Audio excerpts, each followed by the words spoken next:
Narendra Modi will visit Sweden and the UK between 16 to 28th April for bilateral meetings and the India-Nordic summit.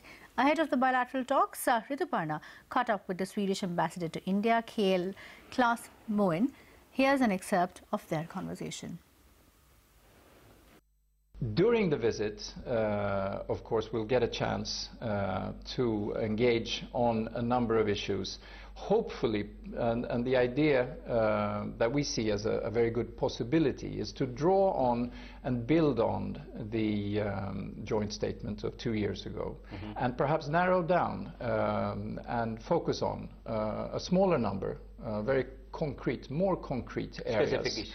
Specific issues under, and it's of course for the Prime Ministers to decide. What are the Swedish companies in India telling you about their experience on GST? The experience is broadly positive. I think clarity is always good. Reforms and simplification is something, and predictability is something all investors look for.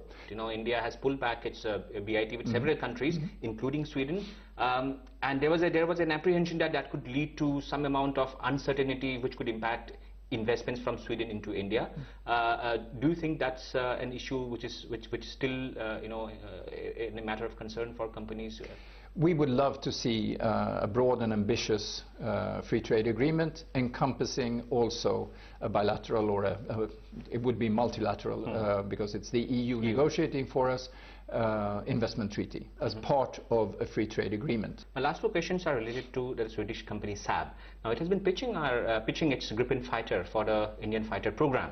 Now the RFI for that program has been modified. Earlier it was only for single engine. Now it has been broadened where even double engine fighter manufacturers can go and pitch for it. Will Saab still be interested in going forward and pitching its Gripen for on the new tender which has been on the new RFI which has been just moved by Ministry of Defence?